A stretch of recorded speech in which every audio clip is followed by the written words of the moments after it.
Okay, and so we are back for lecture three, third lecture in our series of lectures on chapter five of our book. And we're just going to finish up our vocab list and then, as promised, we're going to read a really touching poem. It's in the book. You may have already read it. So, Wanus is our next vocabulary word. This is our adjective meaning empty. So the stem is one. The word I like most about this, especially if you're at all familiar with either there's this anyhow, let's talk about it. There's this word vanity. So many of us think of vanity as like obsessed with good looks, right? And that's right. That's how we use it today. But it's coming from this Latin word vanitas, which is just emptiness, this state of being empty. And this word vanitas, oh, I don't know if I want to do this. No, I wasn't going to say anything. Well, what I will say, there's this book in the Old Testament, Ecclesiastes, and that book, of course, is written in Hebrew. But when it is translated, and the author of Ecclesiastes, constantly is saying, everything is empty, everything is empty, and the Latin word used to translate that is vanitas. So, like in the Latin Vulgate, which we mentioned at the beginning, um, you would see vanitas, right? Um, yeah. And oh, but then Ecclesiastes is picked up by one of these bands from the 60s. Anyhow, this is just me. It's me on a tangent. Oh, you know what this all is? It's just an example of a tangent, something touching, but not really related. One might also say it's a weave. So anyhow, that's vanity, means emptiness. And I guess the idea is, I feel like this is a very kind of Renaissance idea. If you are obsessed with your looks, you're obsessed with something empty because your looks mean nothing because you will eventually die. Vain is, of course, related to this through the French. So evanesce is to come out of emptiness. So X E here is X evanesce, leading to this band. You can't see it here, but evanescence, which oh here it is. This same word evanescence means coming out again, coming out from nothing. It's kind of like you're in a mist and then you walk out and you're being that's very evanescent, hence the mist. And then vanish is the opposite of evanesce. Evanesce is come out of nothing. Vanish is to become nothing, right? And vanish is, of course, coming in through. Well, no. It's this new stem. Excuse me, this new suffix. So anyhow, this word, one is empty. It's all over the place. And let me tell you, it is pretty amazing that Evanescence is still a popular band. I remember when this band came out, like 2003, 2004, when y'all were babies, and everyone was like, there's no way this band's gonna last. It had that one really popular song. But then this is what happened. Twilight, the movie Twilight, picked up that song, thus guaranteeing the eternal life of Evanescence. And good for them. I think they're a very good band. Okay, Juanes. All right, another verb. So this, I feel like I always say this. This is another great Latin verb. There's so many good ones. But venire ventus, this verb means to come. And so venire means to come. Ventus means having come, having arrived. Important to keep in mind that this is different from, going to be, I think we're going to learn it. There's a Latin noun Ventus, which means wind, which is different. So just keep an eye out for that. But for the most part, if you see the stems when or went, it means that it's coming from this verb venire, which has a sense of arriving. So, and it just kind of pops up in really interesting ways. So, Advent, when I'm recording these lectures, it's right after Christmas. Advent is the coming of Jesus, right? So went, coming, add to. So that is often used to describe this time of year, Advent. Provenance, for those of us, I know some of us are interested in classic stuff or museum studies. So the provenance of an item is something that's really important if you were interested in working in ancient world stuff, because the provenance tells you where it came from before. So let's say this mug was an important Greek artifact. In order for me to own this legally, I have to know what its provenance is. I have to know where it came from before it came to me, because there's a very big possibility that it came from criminals, right? Like so many things have been stolen by grave robbers or looters or Nazis, and then they try to sell the item and make a ton of money off of it. But that's bad. Like that's illegal, right? So you have to be able to prove that this cup didn't come. You have to prove its provenance, that it didn't come from Nazis in order to like own it legally. So this is something that's happening a lot. The Getty up in Malibu just had a well, not just, but in the past 10 years or so, had to send some stuff back because they couldn't prove its provenance. And so that's what this coming before. Intervene is when you come in between two things. An intervention is just the noun form of that. Circumvent is when you go around. We often see this in kind of rules, right? Like I circumvented this rule in order to buy my cup.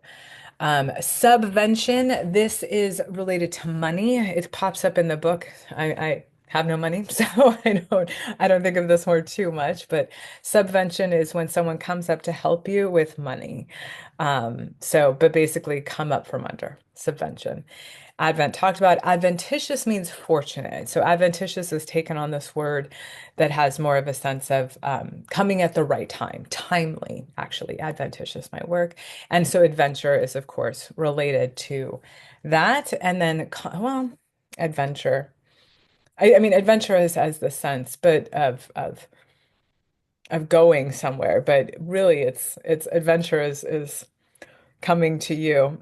Yeah, that's an interesting one. I don't think they're quite related anymore, but it is technically related to Advent. Maybe it's the idea that like Advent is something fortunate that happens, and an adventure is a path you go to encounter adventitious things, something like this. I'm sure the book has a different theory. But don't worry, I won't ask you about adventure. We can, or maybe we could. That would be like a fun thing. This is why we should have class together. I'll figure it out. So a contravention is like an intervention, but with more hostile sense. So all of these words are related to One Erie, and coming, arriving. Now this, I think, is the highlight of this chapter. So I think if we were talking to each other and I said, let's talk about the word via, you would know in some way what via means. So via is originally a Latin noun meaning road or way or journey. And we use it by itself, via, in Latin, in English all the time. Like I don't know that we'd all necessarily know it meant roadway or journey, but we'd have a sense that via, because we almost use it as a preposition. I came to your house via the freeway, by the road of the freeway, that sort of thing. So we use it, right? But you might not know. And this I thought was very interesting. So the stem of via, you're dropping off that I and you're getting vi. So of course we get via, but then trivial, and the book explains this, but I thought it was so interesting that my brain actually retained it. So trivial here is a crossroads, right? One road, two road, three roads. So this here, this is the trivia. This is the crossroads of three roads. And so this is where people got together, they hung out in bars, they just like did common stuff. And so the stuff that kind of like happens in this crossroads is like associated with travelers and like just common experience. And so trivial originally is just like related to the common experience, the trivial experience, the experience that happens at the intersection of three roads. But it's become kind of denigrated, right? Like trivial is like not important, not doesn't have a great magnitude because it's just common. It's just something that happens.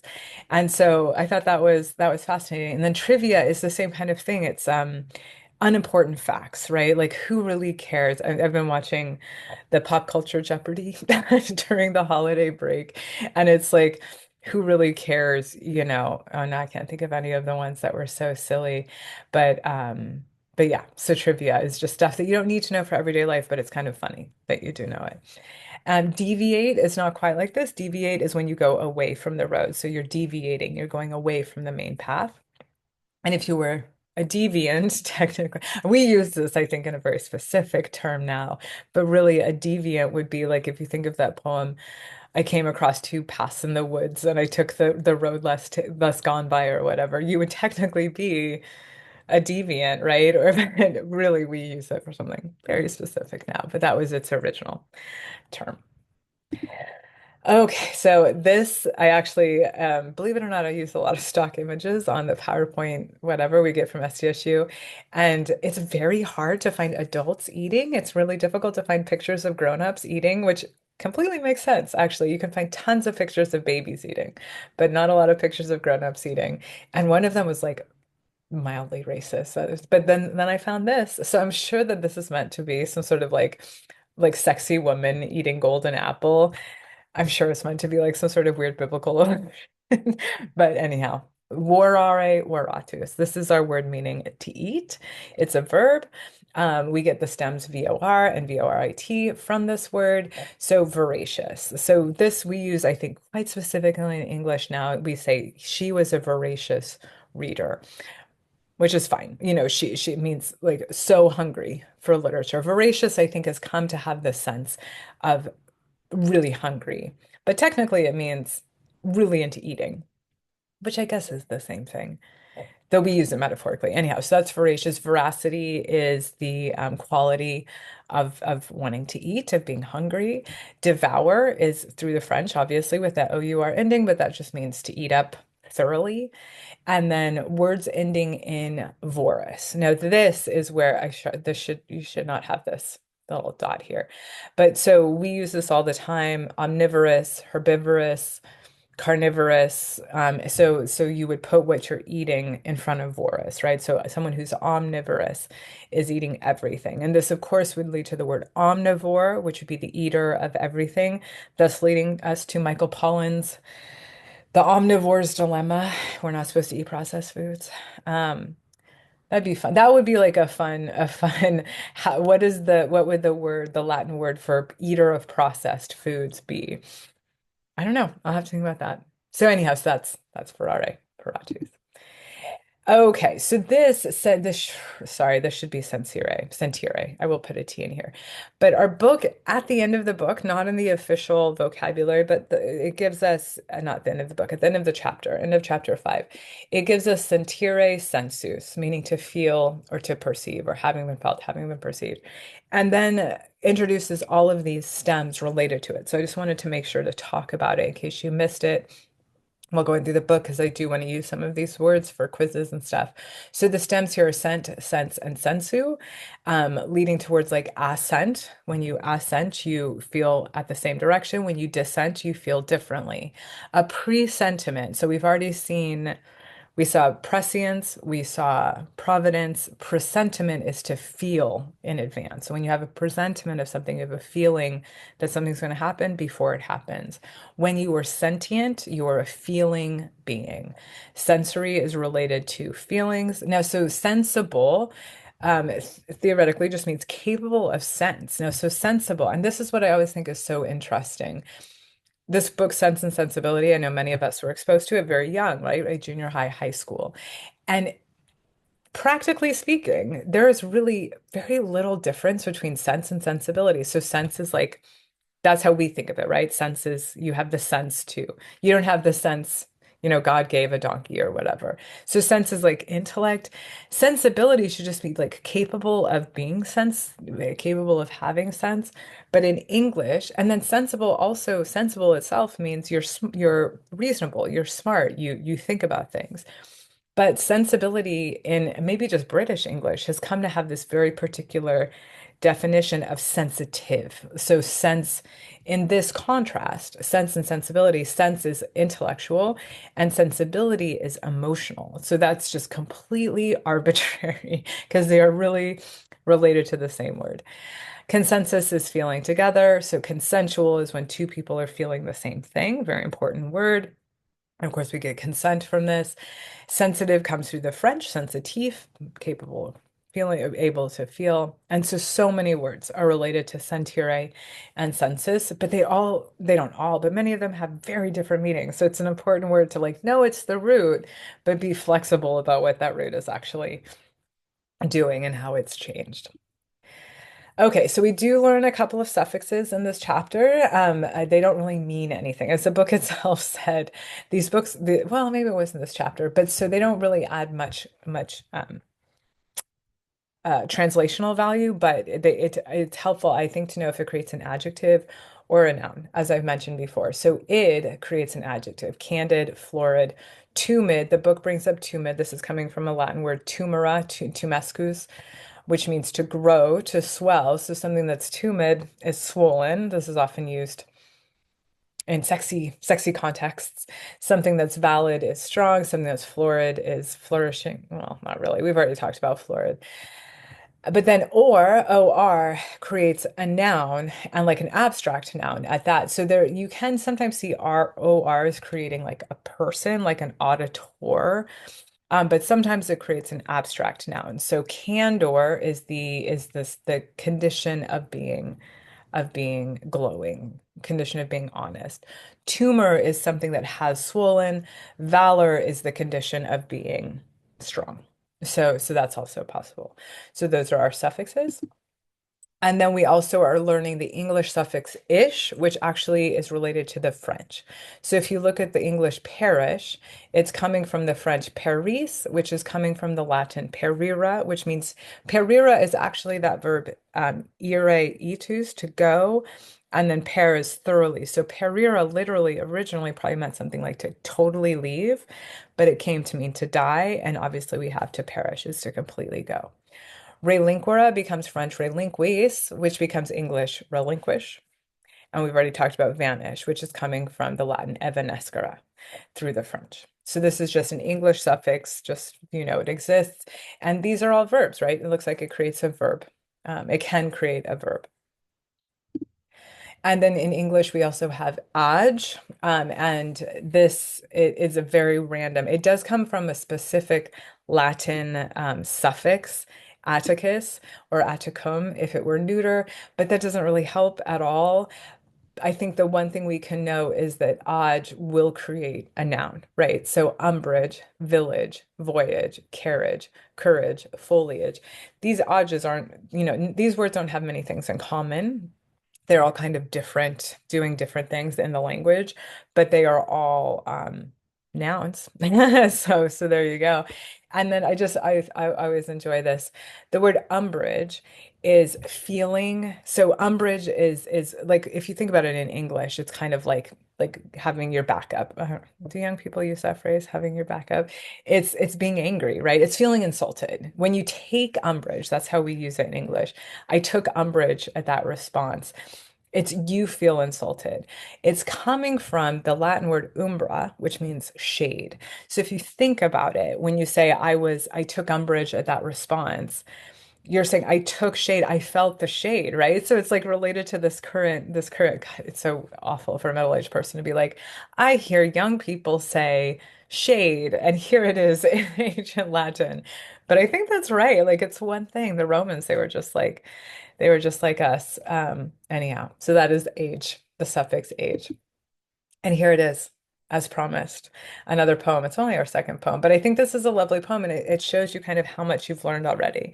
So this is the last two lines of a poem by Catullus that he sang to his brother who has died. Theoretically, we don't know if any of it's true about Catullus, but he says, Accipe fraterno multum manentia fletu, atquem perpetuum frater, ava atquo vale. So the reason we are reading this poem is because these two, so what this poem means, you can find the translation is the book, is Catullus is saying to his brother, take these things wet from the tears of a brother, very wet by the tears of a brother, and awa aqua wala. I know this is a very common phrase in Latin. It's sad here, but awa means hello and wale means goodbye. Hello and goodbye forever, and perpetuum frater. So it's very, I mean, it's nice. It's sweet. It's weirdly, it's not about sex, which is what most of Catullus's poems are about. But what I wanted to point out is like how much we've learned already. So accipe, this is that capio, to seize, same verb, just imperative. We know fraterno, right? This is related to brother. Multum, much. Manente, it's its own thing. Don't worry about that. And fletu is also not something we've learned yet. Aqua means and we have perpetuum in English, right? In perpetuity. And then frater is again brother. Awa means hello. And then now we know wala, goodbye. So anyhow. All right, so next time come back for our third lecture where we will talk about gerunds and gerundives, which if you all are anything like my students in the past 2 years, gerundives are weirdly popular. People like them. So come back and we'll talk about it and it'll be very exciting. But until then, aqua awa wale, but not in perpetuity. We'll come back soon. Okay, bye.